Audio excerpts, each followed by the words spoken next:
argument with Ezekiel Emanuel about the fact that Obama basically broke yet another promise almost that Ebola would not arrive in the US. Obviously, the precautions were not taken.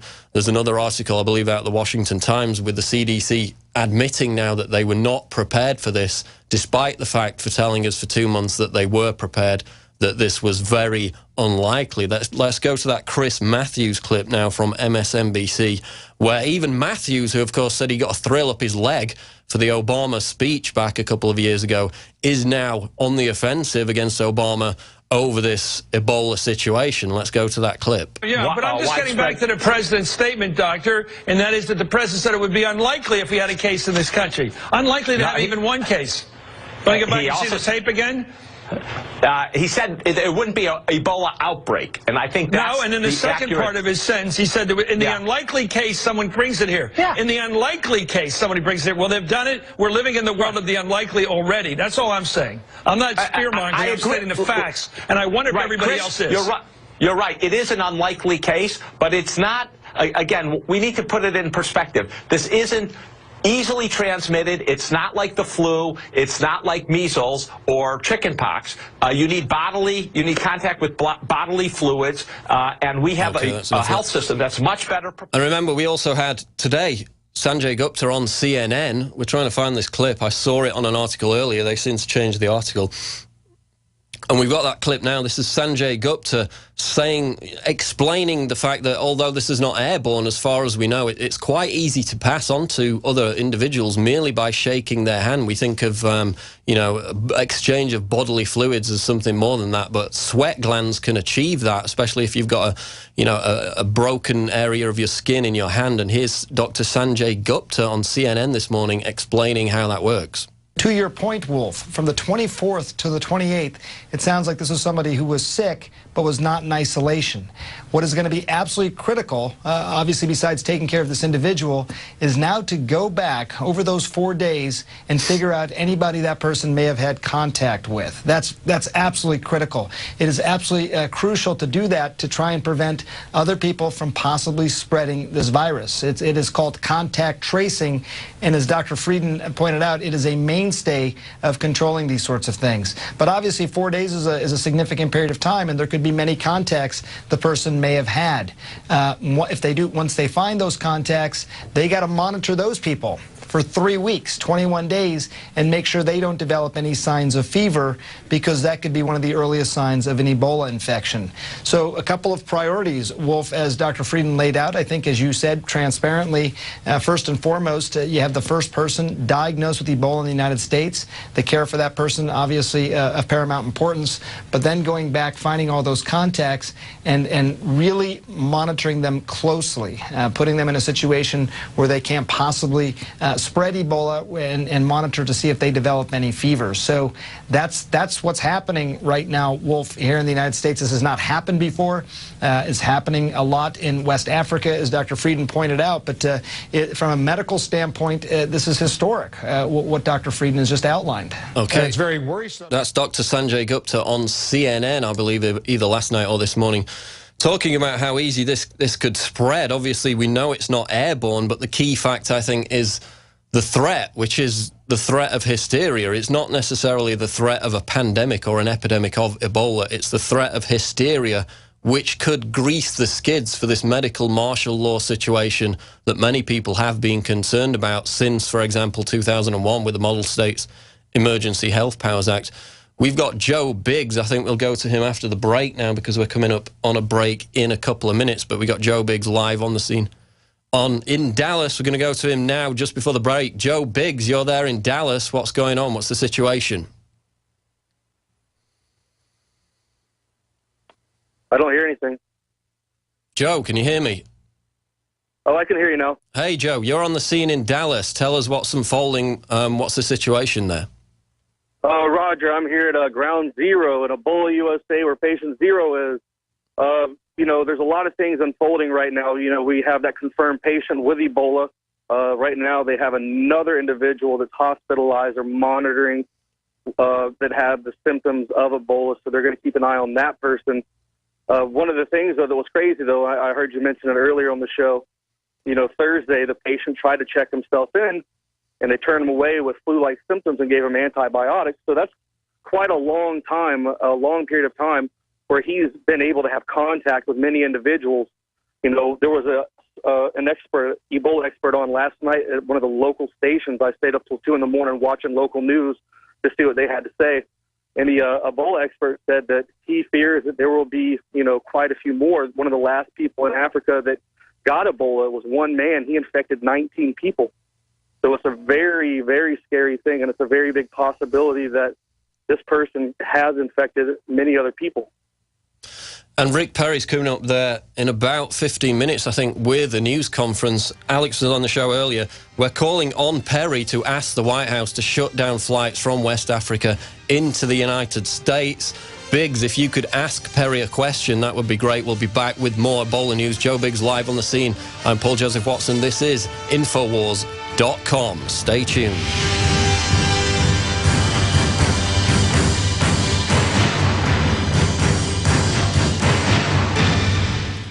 Heard the discussions all over the radio. You couldn't believe what you were hearing. You trusted them. You felt betrayed. Your emotions began to consume you.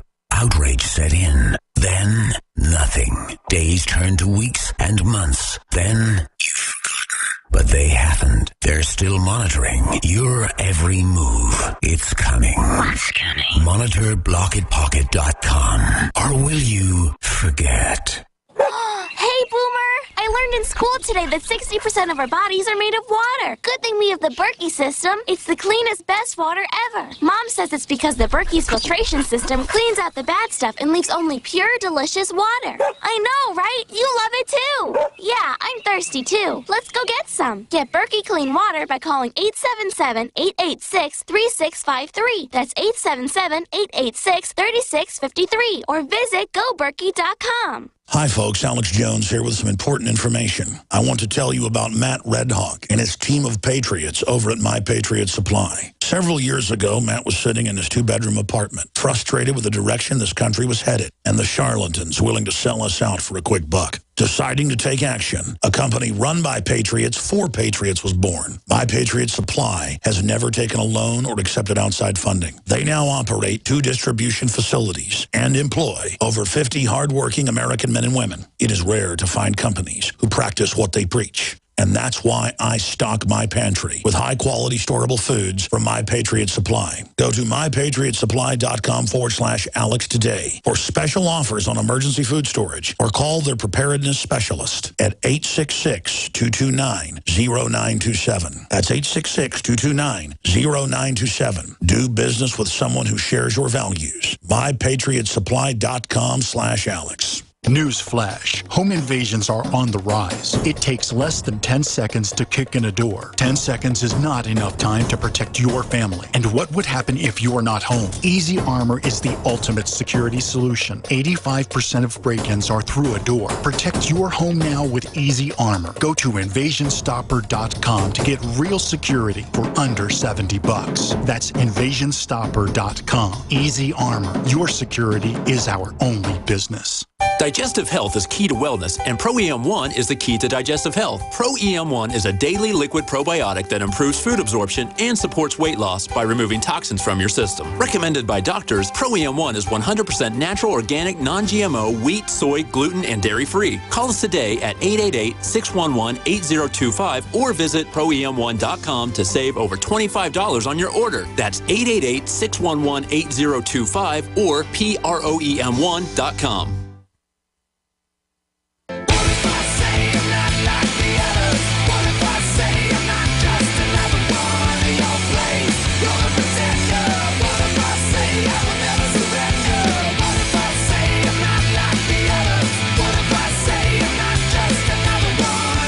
We're back on the Alex Jones Show. It's live edition Wednesday, October 1st. We've got David Knight in studio for the second and third hours. We've also got Gerald Celente coming up in the third hour to talk the latest financial news, the attack on Syria, the offensive against ISIS, Bitcoin, and more. We'll also be taking your calls at the bottom of the next hour on Ebola mainly. The calling number is 1-800-259-9231. But for the moment, we've got Joe Biggs live on the scene at the Texas Presbyterian Hospital in Dallas, Texas, covering the latest Ebola situation, one confirmed case, likelihood that a second patient has been infected, a family member of the victim.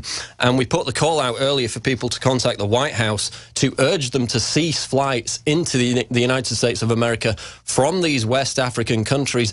Britain, France have already done that. The United States failed to do so. Now we have the first case arriving from Liberia. We got Rick Perry coming up with a press conference here in about 10 minutes. We're going to try and catch some of that, and hopefully Biggs can get a question in there. Joe Biggs, other points on this case. You said you were up until 2 a.m. watching the breaking news coverage on this, other facets of this Ebola situation. Yeah, I flip back and forth between, your hardcore mainstream, your Fox News, your CNN, your MSNBCs, in between that and then what the local media is saying. The people in Dallas they've been put on a high alert, to be very, very careful while they're out of anyone with any symptoms. People are on high edge here, very tense, very scared. The local media, when you could listen to them, you can see it. This is a big problem that they are worried about, and they know that this man was able to roam freely for quite some time after he tried to admit himself.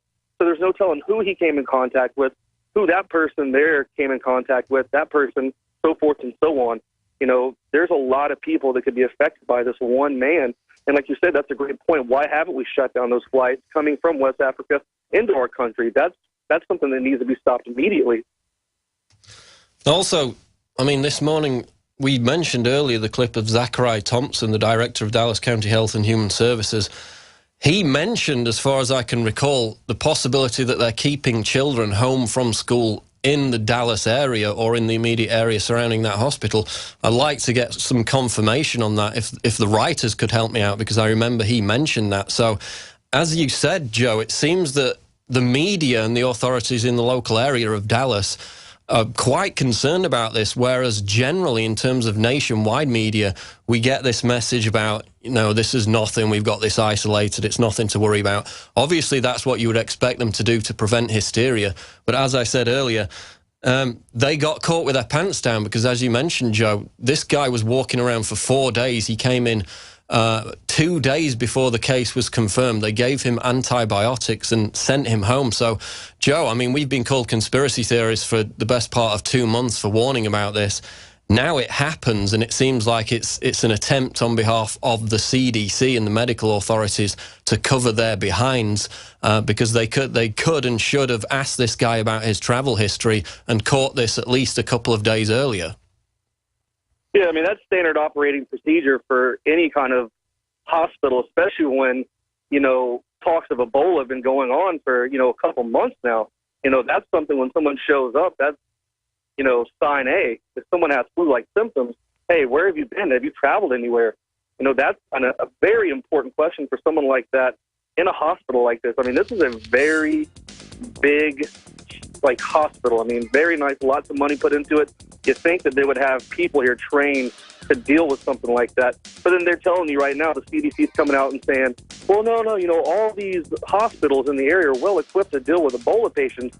Well, I don't see how that's possible when you guys aren't even well-equipped to ask the proper questions to find out whether or not a patient that comes in might possibly have Ebola. Okay, Joe Biggs live on the scene. David Knight coming up. Stay tuned.